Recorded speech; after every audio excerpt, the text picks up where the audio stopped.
Hal yang menarik sekali yang saya perhatikan setiap kali selesai mesbah keluarga diadakan, banyak saudara yang memberikan laporan tentang apa yang terjadi, dan saya belajar bahwa seringkali hal-hal kecil itu bisa memberikan kepada kita akan gambaran, akan suasana hati kita masing-masing. Kadang-kadang apa yang di dalam kita itu terwujud dengan begitu gamblang lewat perkara-perkara yang sangat simple, yang sangat sederhana. Siapa yang hadir dalam mesbah keluarga minggu yang lalu ini? Angkat tanganmu tinggi-tinggi yang hadir dalam mesbah keluarga. Ada pertanyaan, saya tahu tidak semua ketua MK suka dengan icebreaker, tapi saya mendorong untuk Anda lakukan itu, walaupun mungkin pada waktu pertama kali membuat saudara canggung. Tapi setiap yang didesain untuk diberikan kepada jemaat, tentu diharapkan itu memberikan dampak yang besar dalam kehidupan mereka.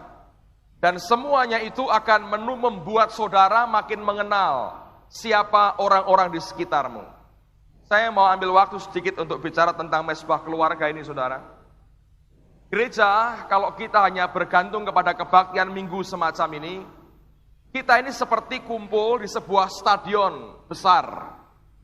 Lalu kemudian pada waktu perayaan tertentu, Anda akan lihat orang-orang membawakan kain dalam jumlah ribuan orang. Dan mereka membuatkan konfigurasi bentuk tertentu.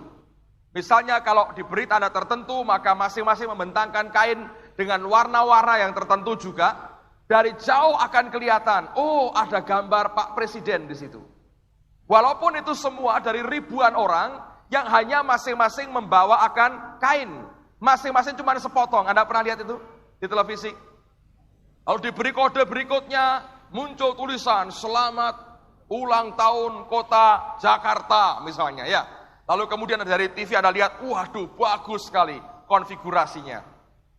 Kalau kita bergereja yang semacam ini, itu akan membuat saudara hadir dalam perayaan besar di sebuah stadion, di mana masing-masing melihat akan orang lain dari jarak jauh.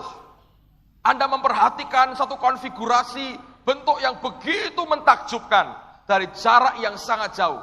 Lalu engkau berkata, waduh, perayaan yang diadakan tadi malam luar biasa, sempurna, tidak ada cacatnya. Pasti dari antara orang-orang hebat semua yang melakukan semuanya itu. Tetapi kalau Anda mau teli, Anda mau memperhatikan dengan lebih seksama, mungkin saya matikan aja Yusuf. Kalau Anda jeli memperhatikan semua itu dengan seksama, saudara akan melihat suatu kenyataan yang berbeda dari apa yang Anda bayangkan. Dari jauh semua konfigurasinya bagus sekali. Tapi waktu didekati, siapa ini yang bawa kain-kain yang begitu banyak orangnya? Anda tidak usah memperhatikan semua, Anda lihat di tengah. Yang satu belum mandi, kepret semua, sininya, belum mandi. Baunya dari jarak 2 meter sudah menyengat, saudara. Yang satu lagi tidak gosok gigi.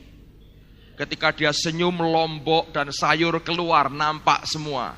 Dan kuning di mana-mana. Yang satu lagi sakit mata, belen saudara, merah semua. Yang satu lagi cacat badannya. Satu lagi buta. Anda terkejut. Konfigurasi yang begitu baik ternyata dilakukan oleh orang-orang yang banyak kelemahannya. Tapi itu realita yang sebenarnya. Saudara, kalau hanya kebaktian minggu semacam ini, saudara tidak bisa melihat akan realita kehidupan tiap-tiap orang pribadi demi pribadi secara nyata. Nanti pada akhirnya ketika Anda berjumpa dengan kenyataan orang-orang yang mengecewakan, ternyata rapuh kehidupan kita. Dan kita berkata, ini betul-betul mengecewakan aku. Dan akhirnya kita undur dari Tuhan. Nah, mesbah keluarga itu melatih saudara semua untuk melihat realita manusia yang sebenarnya dan orang-orang yang engkau sebut sebagai saudaramu di dalam Yesus Kristus. Engkau harus belajar melayani, memahami mereka, mengerti mereka. Dan dalam kekurangan mereka, engkau belajar mendoakan. Nah, minggu lalu ada pertanyaan yang menarik sekali. Diumpamakan bumi ini akan meledak. Saudara, yang ketuanya nggak pernah icebreaker, protes, unjuk rasa. Kenapa kita sendiri nggak pernah nikmati icebreaker, yang lain bisa tertawa-tertawa, kita melotot tegang terus. Bumi ini akan meledak, saudara.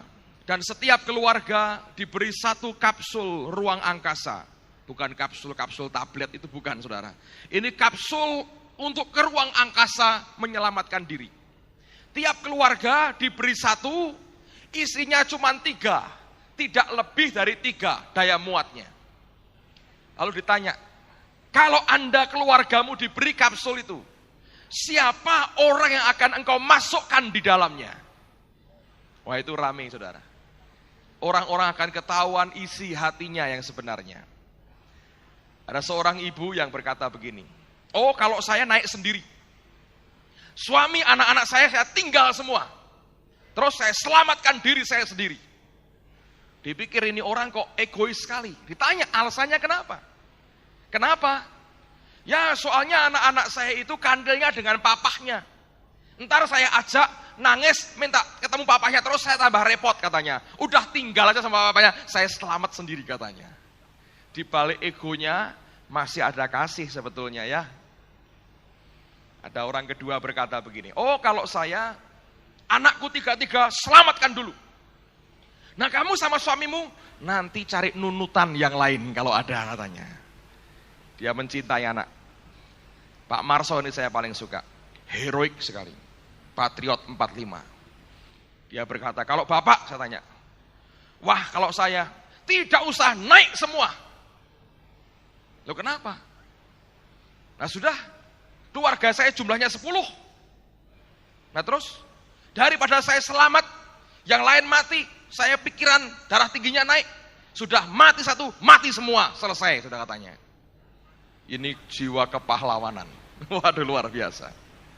Lalu Pak Ardian bilang, kalau gitu tak PE Pak Marso, karena kurang jumlahnya dia 4, saudara.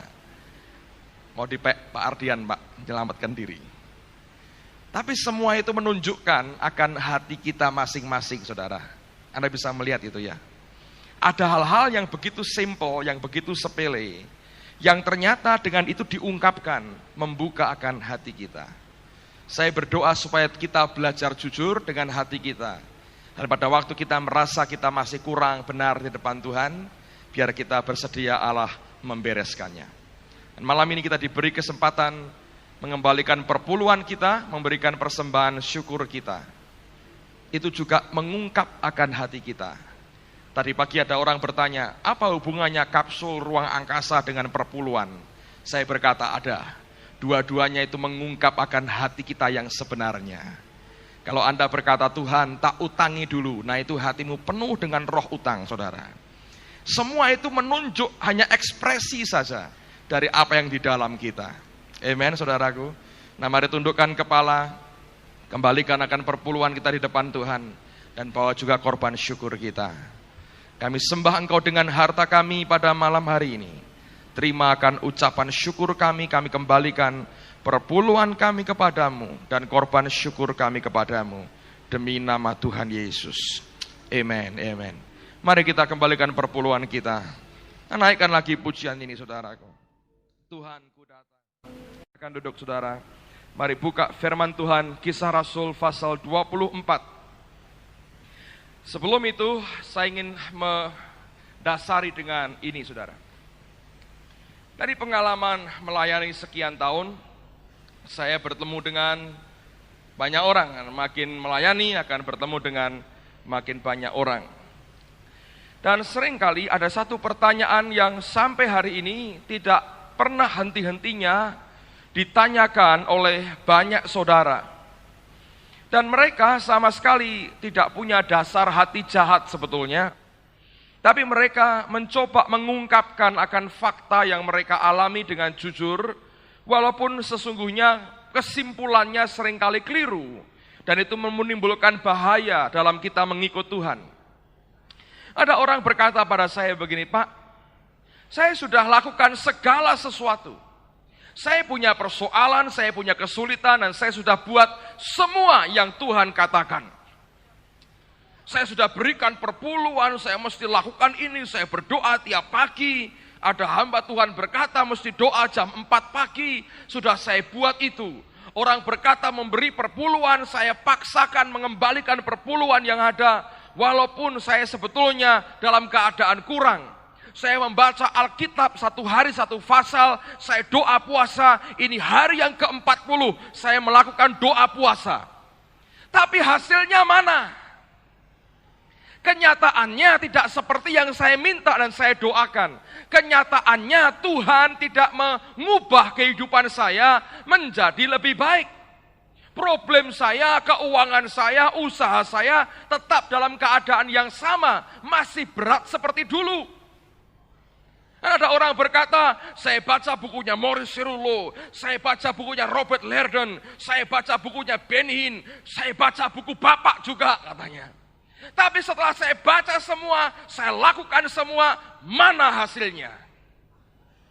Dan biasanya kalau orangnya ngomongnya terlalu ketus, kemanusiaan saya keluar, saya berkata begini, iya, Tuhan yang keliru, kamu benar. Memang dia Tuhan yang tidak berkuasa. Bohong dia. Ayo murtad aja. Oh, jangan nggak begitu Pak maksudnya. Nah terus gimana? Kamu sudah buat semuanya. Dari pihakmu sudah benar. Dan Tuhan diam saja. Kan dia ingkar janji. Berarti kan Tuhan kita ini bohong, dusta. Dia bukan Tuhan yang baik. Nah tinggalin aja. Kenapa mesti nyembah Allah yang kayak begitu? Wah ya nggak begitu maksudnya. Lah, terus maunya apa? Saya bilang. Kalau kamu sudah benar, mesti ada yang salah. Ini toh. Nah ini antara kamu dengan Tuhan. Yang salah mesti Tuhan. Benar semua nggak mungkin. Kalau benar semua mesti berubah toh. Nah nyatanya hidup nggak berubah. Kamu berkata kamu sudah benar, berarti Tuhan yang keliru. Titik. Nah untuk apa nyembah Tuhan yang keliru? Susah-susah. Nyembah Allah yang keliru. Ya maksudnya bukan begitu. Lah apa lagi saya bilang. Tapi ada orang-orang yang jujur berkata dengan polos, saya harus berbuat apa lagi? Dan seringkali saya harus dengan jujur berkata, saya tidak punya jawaban saudara. Jangan pernah mengira bahwa hamba Tuhan itu bisa memberikan jawaban. Oh saya bisa asal memberikan, ya pokoknya percaya. Tapi kenyataan hidupmu kan jalan terus. Susah kadang-kadang buat saya untuk berkata, pokoknya percaya. Dan ini kenyataan dalam kehidupan kita. Ada banyak hal yang ternyata belum bisa dijawab tuntas oleh kehidupan kita masing-masing. Ini fakta, saudara. Nah, oleh karena itu, malam ini saya mau mengajak kita belajar satu bagian firman yang sangat penting. Karena pada dasarnya semua kita pernah mengalami akan kenyataan semacam itu yang bisa membuat akhirnya kita kecewa dengan Tuhan dan akhirnya juga kecewa dengan manusia. Nah, sekarang lihat Kisah Rasul 24. Saya mengajak Anda melihat mulai ayat yang ke-10 sampai dengan ayat yang ke-16. Lalu wali negeri itu memberi isyarat kepada Paulus bahwa ia boleh berbicara. Maka berkatalah Paulus, aku tahu bahwa sudah bertahun-tahun lamanya engkau menjadi hakim atas bangsa ini. Karena itu tanpa ragu-ragu aku membela perkaraku di depanmu. Engkau dapat memastikan bahwa tidak lebih dari 12 hari yang lalu aku datang ke Yerusalem untuk beribadah. Dan tidak pernah orang mendapati aku sedang bertengkar dengan seseorang atau mengadakan huru-hara. Baik dalam bait Allah maupun di dalam rumah ibadat atau di tempat lain di kota. Dan mereka tidak dapat membuktikan kepadamu apa yang sekarang dituduhkan mereka kepada diriku. Ini pembelaan Paulus, dia berkata aku bukan orang kriminal. Aku tidak pernah buat huru-hara, tidak pernah bertengkar dengan orang. Aku bukan tukang ribut, aku bukan orang cari perkara. Aku baru 12 hari di kota ini. Aku tidak pernah didapati sedang ribut atau bertengkar dengan orang lain. 14. Tetapi aku mengakui kepadamu bahwa aku berbakti kepada Allah nenek moyang kami dengan menganut jalan Tuhan, yaitu jalan yang mereka sebut sekte. Aku percaya kepada segala sesuatu yang ada tertulis dalam hukum Taurat dan dalam kitab nabi-nabi. Aku menaruh pengharapan kepada Allah sama seperti mereka juga, bahwa akan ada kebangkitan semua orang mati, baik orang-orang yang benar maupun orang-orang yang tidak benar. Bagian kedua, dia menyatakan statement imannya. Dia berkata, aku percaya akan kitab para nabi dan hukum Taurat sama seperti yang lain. Orang Yahudi percaya itu, aku juga percaya katanya. Mereka percaya kebangkitan orang mati, aku juga percaya kebangkitan orang mati. Mereka beragama, aku juga beragama. Mereka percaya, aku juga percaya. Kami membacakan kitab yang sama. Kami beribadah kepada Allah yang sama. Jalan Tuhan aku ikuti. Mereka sebutkan sebagai sekte. Dan dia berkata, yang pertama, aku bukan kriminal. Yang kedua, aku ini orang beragama, sama seperti mereka yang lain. Nah, di mana bedanya, saudara? Hidup Paulus membuktikan sesuatu yang luar biasa. Ayat 16 dikatakan, sebab itu aku senantiasa. Dengarkan baik-baik. Sebab itu kata ini berarti menunjukkan ada kaitan dengan kalimat atau ayat sebelumnya. Dia berkata, aku bukan orang kriminal, aku orang beragama. Oleh karena dua alasan ini, sebab itu. Dia berkata ini yang membuat dia berbeda dengan orang beragama yang lain. Dia berkata ini yang membuat dia berbeda dengan orang Yahudi yang punya roh agamawi. Dia berkata, sebab itu aku senantiasa berusaha untuk hidup dengan hati nurani yang murni di hadapan Allah dan manusia. Saya ulang lagi, ayat 16 merupakan statement yang kuat sekali. Dia berkata, sebab itu aku senantiasa berusaha untuk hidup dengan hati nurani yang murni di hadapan Allah dan manusia. Dalam terjemahan yang lain, King James menulis begini, and herein do I exercise myself. Sebab itu aku melatih diriku sendiri. Dia berkata, do I exercise myself. Aku melatih diriku sendiri to have always a conscience void of offense toward God and toward man. Untuk senantiasa memiliki hati nurani yang tidak menolak, tidak melawan, tidak kecewa dengan Allah dan manusia. Dia berkata, aku melatih diriku sendiri. Do I exercise myself. Aku ini melatih diriku sendiri supaya tidak punya nurani yang menolak, yang berontak, yang kecewa terhadap Allah dan manusia. Berarti dengarkan baik-baik, ini diungkapkan oleh rasul besar. Itu berarti hidup orang Kristen tidak kebal dari rasa kecewa pertama-tama terhadap Tuhanmu dan juga terhadap sesama. Jangan pernah berpikir kita tidak mungkin kecewa dengan Allah. Paulus berkata untuk membuat nuraninya murni, tidak kecewa dengan Allah, dia harus latihan setiap saat dalam hidupnya. Untuk membuat nurani kita tidak kecewa dengan manusia, kita harus latihan. Kita yang harus melatih diri kita sendiri. Nah, kata exercise ini yang menarik sekali. Dari kata Yunani askeo. Dan kata ini dalam seluruh perjanjian baru hanya satu kali ini disebut, saudara. Dan kata ini punya dua pengertian dasar. Yang pertama adalah take pains atau menderita kesakitan. Yang kedua adalah healing art in medical writings. Keterampilan dalam kesembuhan di dalam hal obat-obatan. Nah, artinya begini, saudara. Paulus berkata, I exercise myself. Aku melatih diriku sendiri. Itu artinya pada waktu dia dihadapkan kepada banyak realita yang membuat dia bisa kecewa dengan Allah dan manusia, maka dia mengambil akan tanggung jawab itu untuk sebagai latihan dalam hidupnya. Dan dia berkata, aku berani menderita kesakitan oleh karena kenyataan yang tidak sesuai dengan apa yang aku harapkan. Ketika doanya tidak didengar Tuhan, atau tidak dijawab Tuhan lebih tepat. Ketika manusia mengecewakan dia dan dia berkata sakit, tapi dia berkata take pains, aku ambil penderitaan, kesakitan itu. Dan dia berkata, dia mulai mengobati dirinya sendiri. I exercise myself. Engkau dan saya tidak bisa mengharapkan manusia lain datang merawat engkau, menyembuhkan batinmu. Saudara dan saya yang harus berani berkata, aku rela menderita sakit itu sambil aku latihan mengobati diriku sendiri supaya nuraniku tidak kecewa dengan Allah dan dengan manusia. Orang yang kecewa dengan manusia, orang itu pasti sudah kecewa dengan Allah.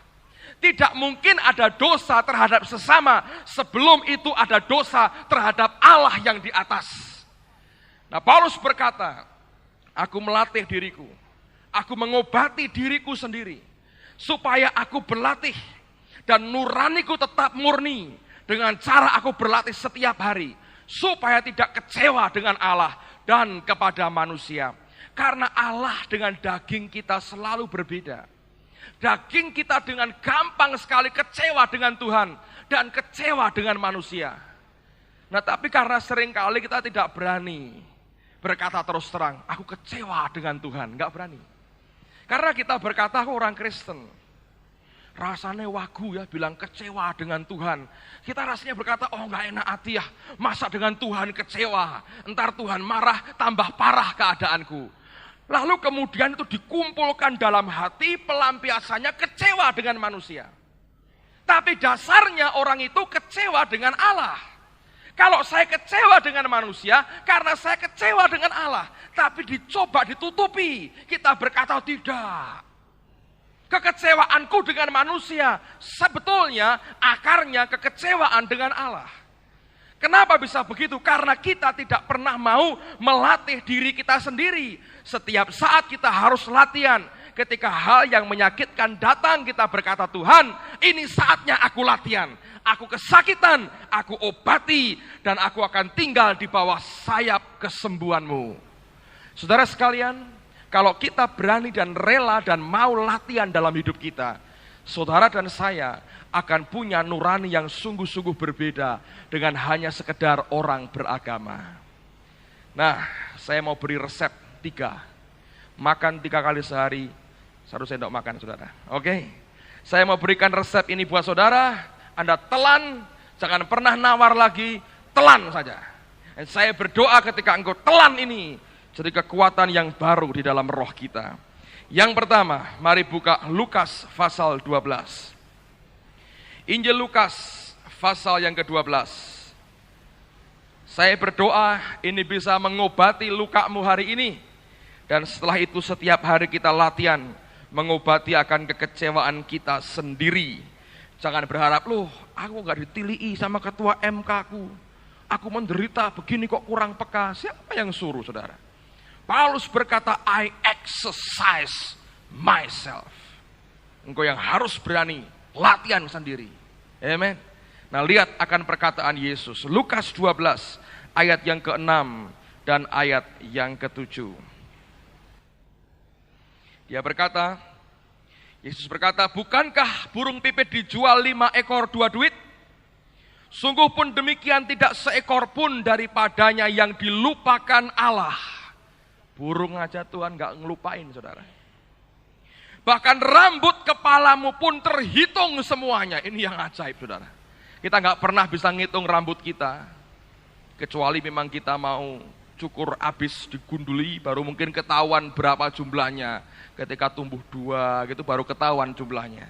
Tapi dia berkata, bahkan rambut kepalamu pun terhitung semuanya. Karena itu jangan takut, karena kamu lebih berharga daripada banyak burung pipit.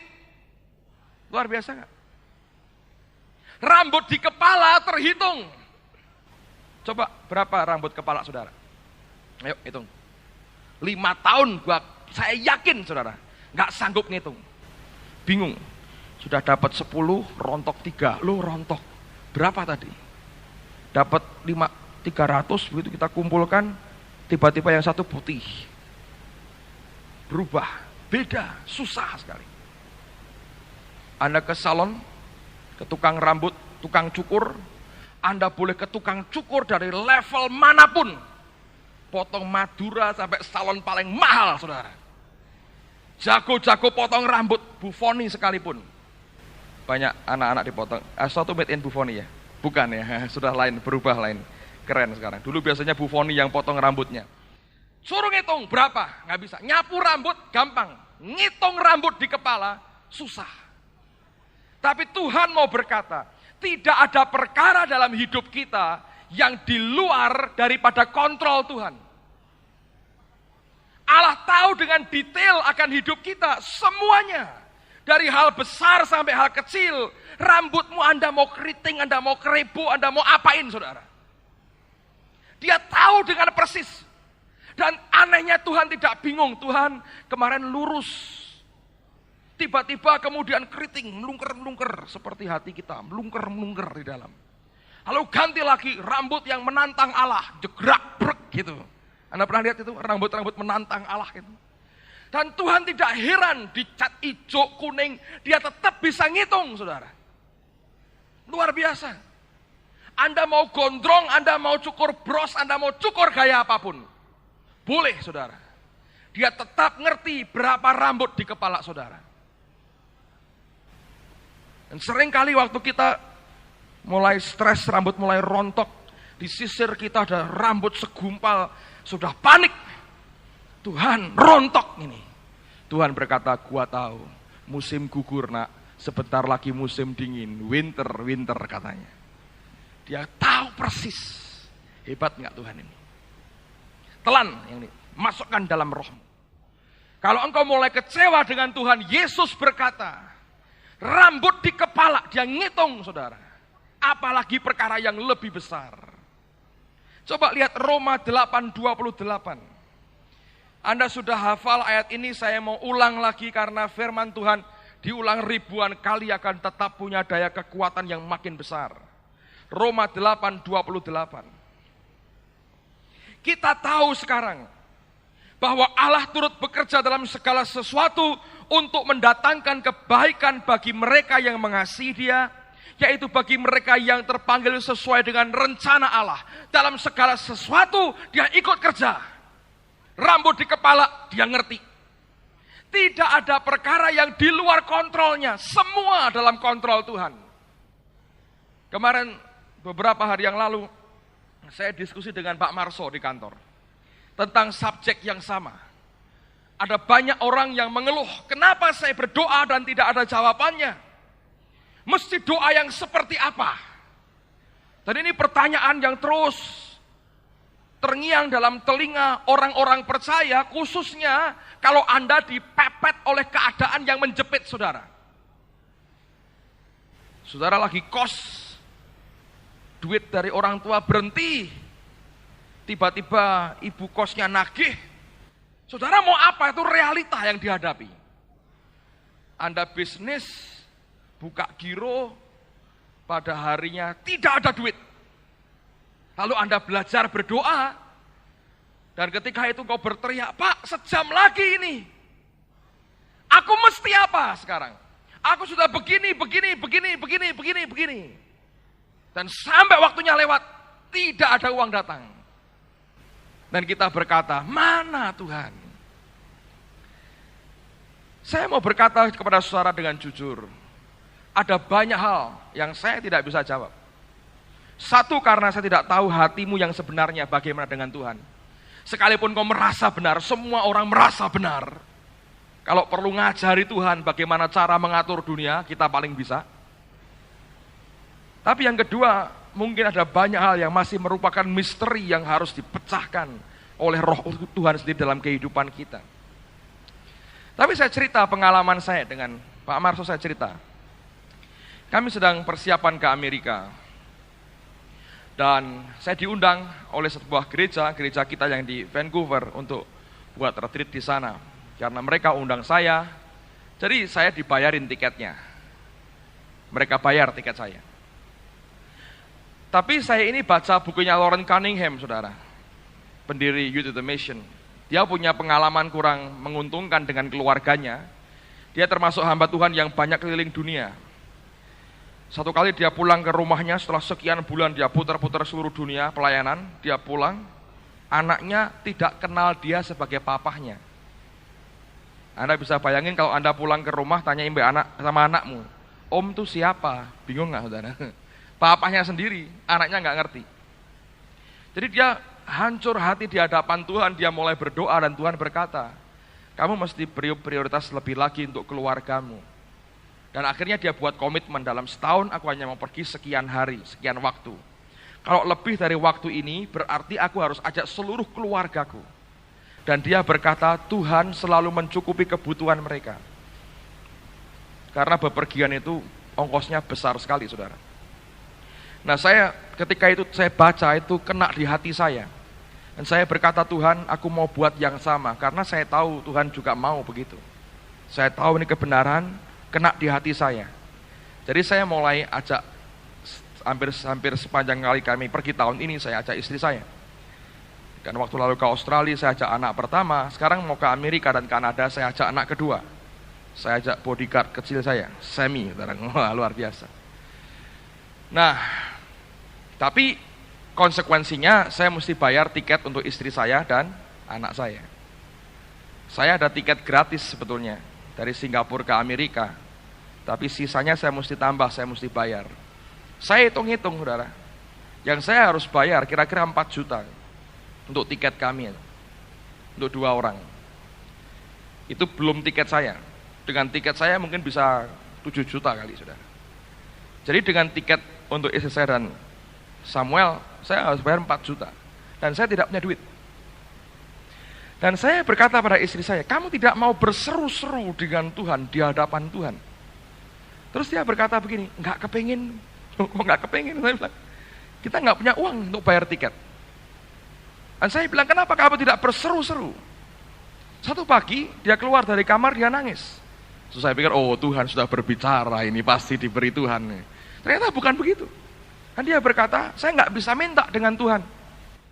Saya rencana berdoa mau minta. Waktu nyembah Tuhan hadirat Allah begitu kuat. Dan Roh Kudus berkata kepada saya, kata Tina, engkau ini berharga di mataku. Engkau spesial di mataku. Nangis saudara. Dia bilang aku cuma nangis karena Tuhan berkata aku ini berharga di matanya. Jadi dia keluar kamar nangis. Saya bilang loh kok nangis? Sudah minta? Gak bisa minta.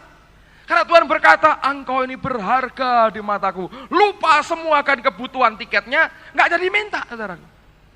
Terus ya sudah. Lega katanya. Tapi gak minta.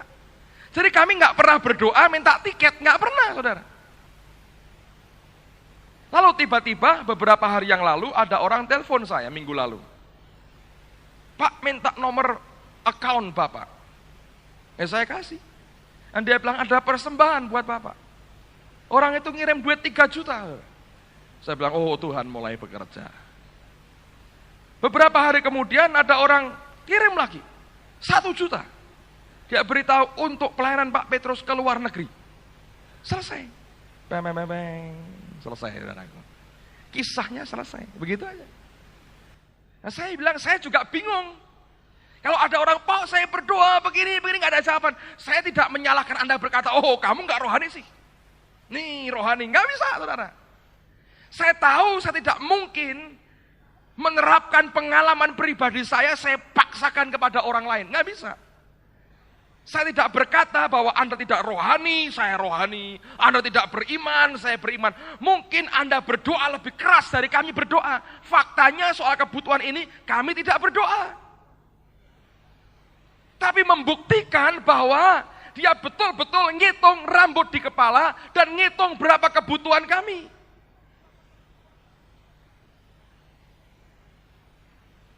Tapi saya ingin berkata pada saudara, di atas semua kenyataan yang engkau hadapi, Dia Allah yang tidak pernah lepas kontrol barang sedikit pun atas kehidupan kita.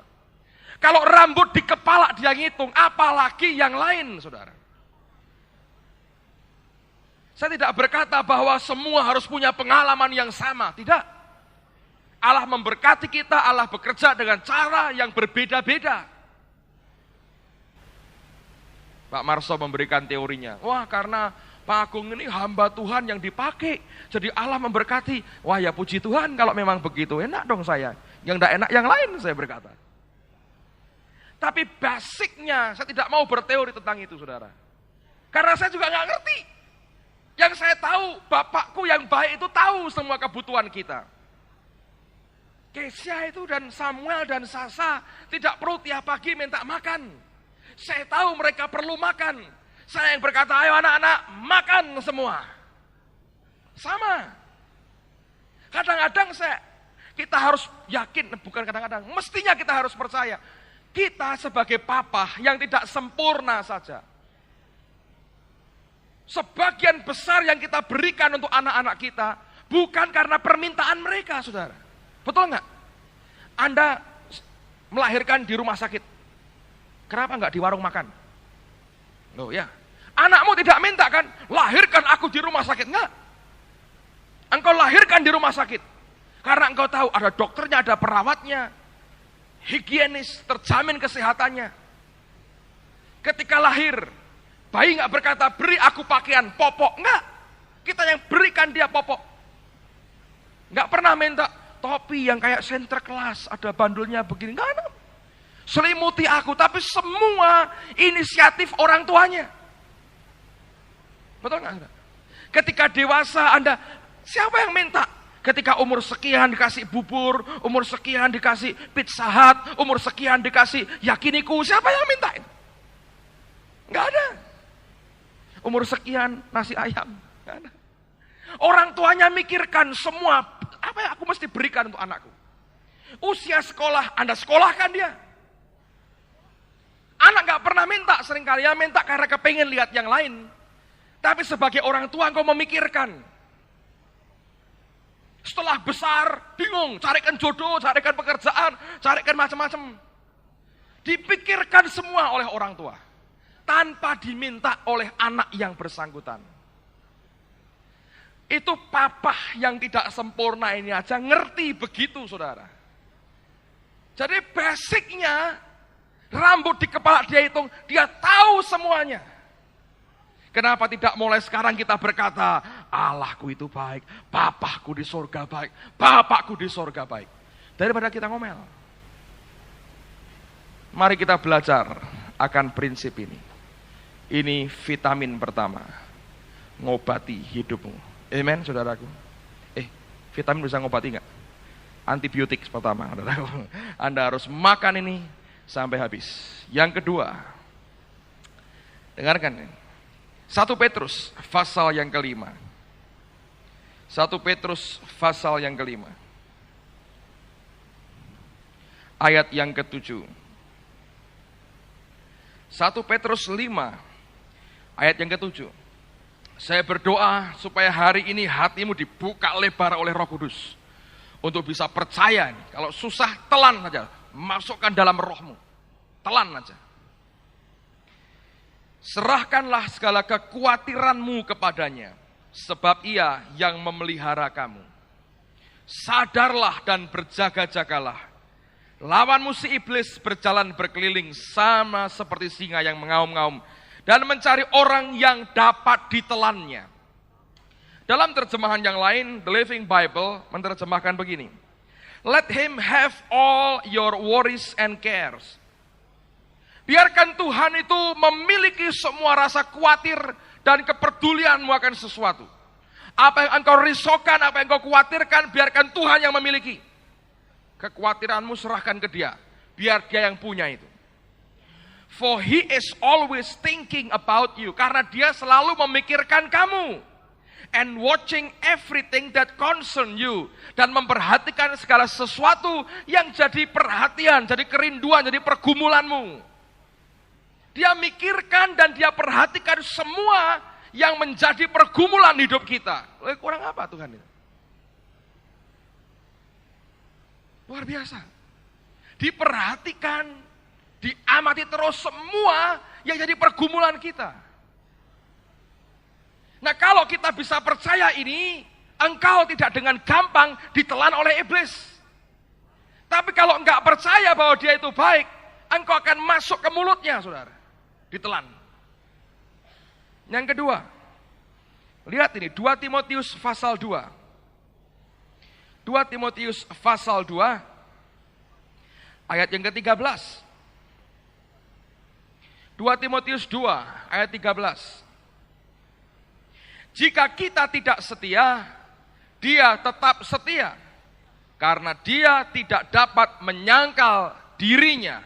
Saya mau ulang lagi. Jika kita tidak setia, dia tetap setia, karena dia tidak dapat menyangkal dirinya. Dalam terjemahan yang lain, dengerin saya bacakan buat saudara. Even when we are too weak to have any faith left.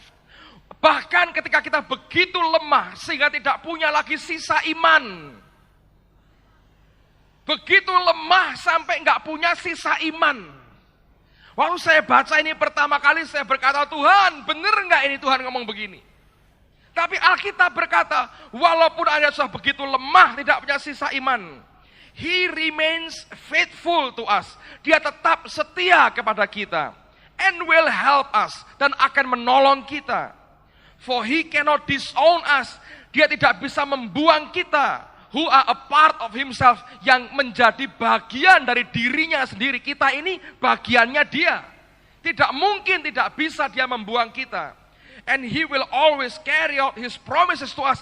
Dan Dia selalu akan memberikan semua janji-janjinya kepada kita. Saya beri contoh begini. Kalau ada orang yang tangannya lumpuh satu, apa dia bisa begini? Udah potong tangan gua, buang. Nggak mungkin. Dia akan bawa-bawa terus kemanapun tangannya itu pergi, ya dia ikut pergi dengan tangannya yang lumpuh. Dia akan coba gendong tangannya. Dia akan minta didoakan, diobati dengan berbagai cara supaya tambah baik. Sebab kita bagian dari Dia. Dengan Dia membuang kita, kalau Tuhan membuang kita, berarti Allah memotong tubuhnya sendiri, saudara. Itu kasih yang begitu besar.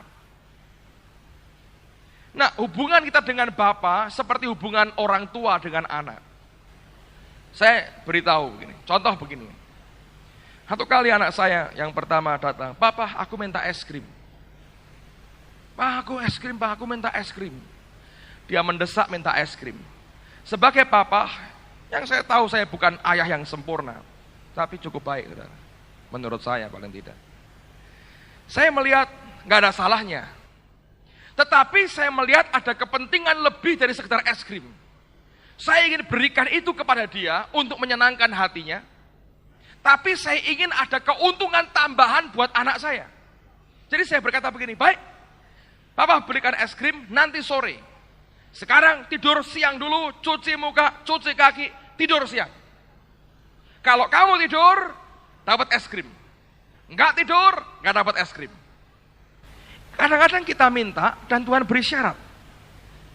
Ketika dia tidur, sorenya dapat es krim.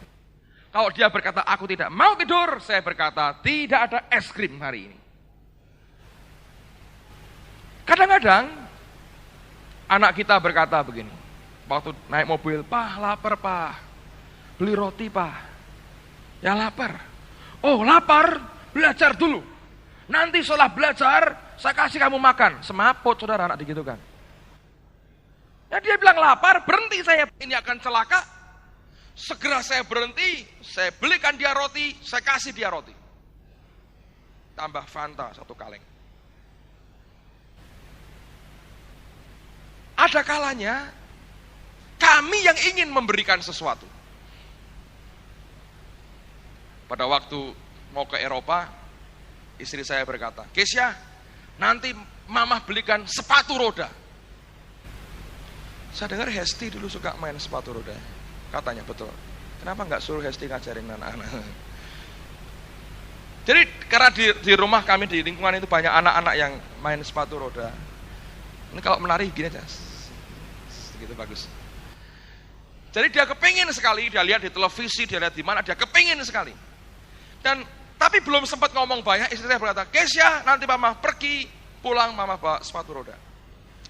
Mama bohong, paling-paling nggak dibelikan begini. Saya berkata, papa yang janji. Anak saya tahu kalau saya janji tidak pernah bohong. Kalau mamahnya sedikit-sedikit kadang-kadang tidak tepat, saudara. Tapi kalau papahnya selalu tepat. Sekali papahnya berkata, papa yang janji, tenang dia. Kalau mamahnya, paling-paling kok dibelikan nanti. Dan saya berkata gini, papa yang belikan nanti. Senang dia. Sampai di Eropa kami carikan barang itu.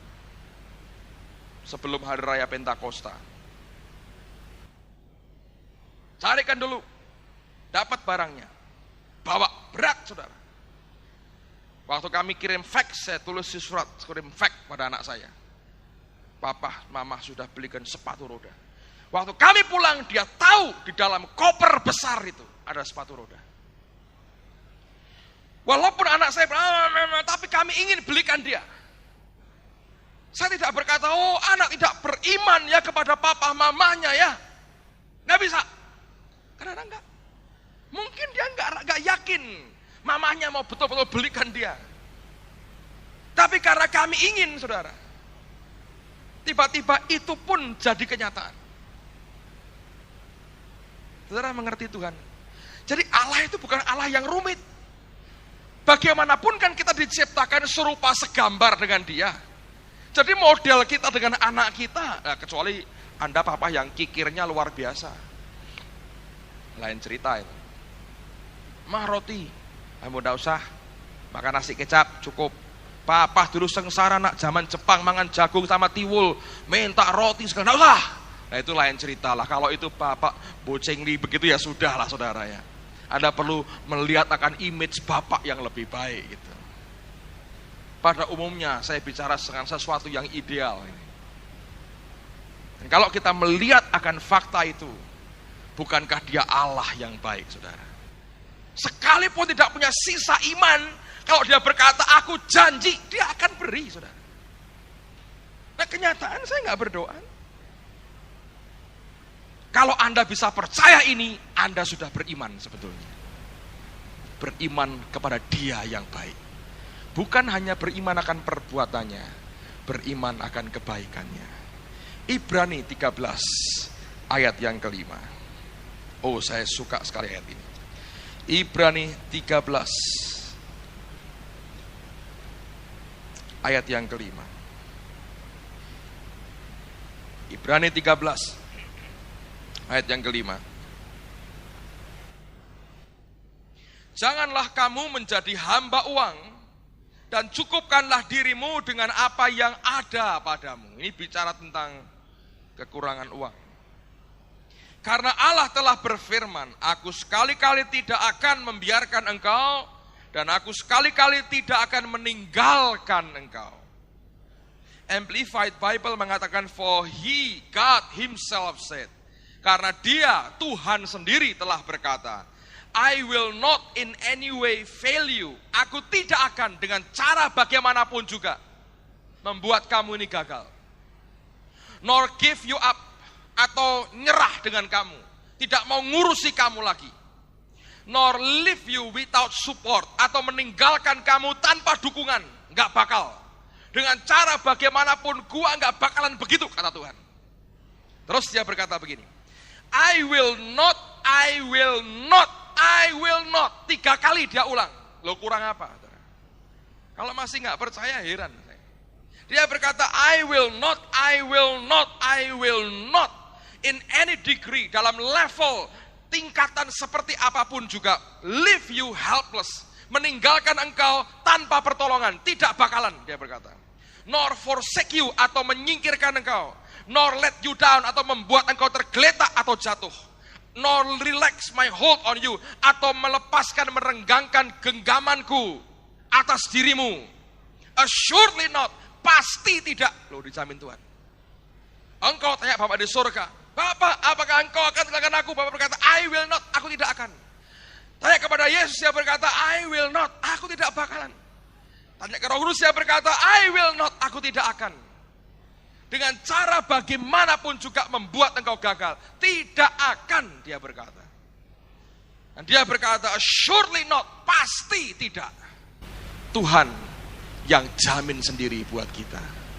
Bukankah kita punya Allah yang luar biasa? Bukankah dia Allah yang baik? Yang pertama engkau harus percaya, tidak ada sesuatu yang di luar kontrolnya. Yang kedua, engkau harus percaya bahwa Tuhan Yesus itu baik. God is so good. God is good all the time. Don Moon berkata, ya, God is good all the time. Minggu depan belajar, God is good.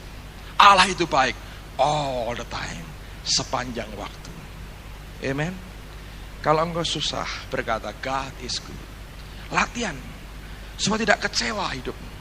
Ketika engkau mengalami apapun, katakan God is good, God is good, God is good, God is good. Satu kali saya berdoa, ada beberapa hal dalam hati saya yang penuh, membuat hati saya ini penuh, saudara. Saya berdoa sendirian di kamar dan saya berkata begitu, Tuhan, engkau baik, engkau baik, engkau baik, engkau baik. Dan saya bisa merasakan ada seperti liquid, minyak yang turun dari atas, memenuhi hati. Dan ini minyak sukacita. Hati saya itu semua sampah itu ditekan habis, saudara. Dan tiba-tiba hati ini penuh dengan rasa sukacita. Saya kepengen ketawa sendiri, nggak ada yang diajak ketawa. Baik Tuhan itu. Kayak stop itu. Maunya begitu. Hilang semua sampah-sampahnya. Waktu engkau berkata God is good, God is good, God is good. Allah itu baik, Allah itu baik, Allah itu baik. Kebaikannya akan turun dalam kehidupan kita. Amen. Hari-hari ini banyak orang kena urapan apa? Jijik dosa. Anak saya Sasa begitu. Sasa, haleluya. Saya berdoa supaya setiap hari kita bisa berkata, Allah itu baik. Yang ketiga, yang terakhir, ini harus diminum setiap hari. 1 Korintus pasal yang ke-15. Lihat ayat 30 sampai dengan ayat yang ke-32. 1 Korintus 15 ayat 30. Dan kami juga, mengapakah kami setiap saat membawa diri kami ke dalam bahaya? Saudara-saudara, tiap-tiap hari aku berhadapan dengan maut. Demi kebanggaanku akan kamu dalam Kristus Yesus Tuhan kita, aku katakan bahwa hal ini benar. Ayat 31 dalam bahasa Inggrisnya dia berkata, I die daily. Aku mati setiap hari.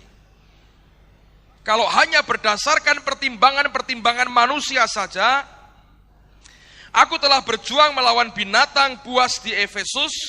Apakah gunanya hal itu bagiku? Jika orang mati tidak dibangkitkan, maka marilah kita makan dan minum sebab besok kita mati. Paulus berkata, I die daily. Aku mati setiap hari. Waktu semua yang pahit datang dalam kehidupan kita, kita berkata, Tuhan, aku mau mati dari semua kedaginganku. Die to self, kata Amplified. Daily, tiap hari, mati atas kedagingan kita sendiri. Roma 8, ayat yang terakhir sebelum kita berdoa bersama-sama. Roma 8, ayat 35 dan 36. Roma 8:35. Siapakah yang akan memisahkan kita dari kasih Kristus? Penindasan atau kesesakan atau penganiayaan atau kelaparan atau ketelanjangan atau bahaya atau pedang. Dengarkan, orang Kristen ternyata bisa mengalami penindasan, kesesakan, aniaya, kelaparan karena orang kurang, ketelanjangan karena orang kurang, bahaya atau pedang. Semua ini dialami oleh Paulus. Seperti ada tertulis, oleh karena engkau kami ada dalam bahaya maut sepanjang hari.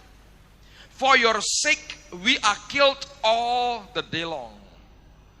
Untuk kepentinganmu kami ini dibunuh sepanjang hari. Dibunuh kok sepanjang hari? Dibunuh apanya? Dagingnya. All the day long. Kami telah dianggap sebagai domba-domba sembelihan. I die daily, kata Paulus. Kalau ini jadi realita hidupmu, kita exercise, kita melatih diri kita sendiri, sehingga tidak ada kekecewaan terhadap Allah dan kepada manusia. Amen, saudaraku. Tutup Alkitab saudara. Naikkan lagu tadi.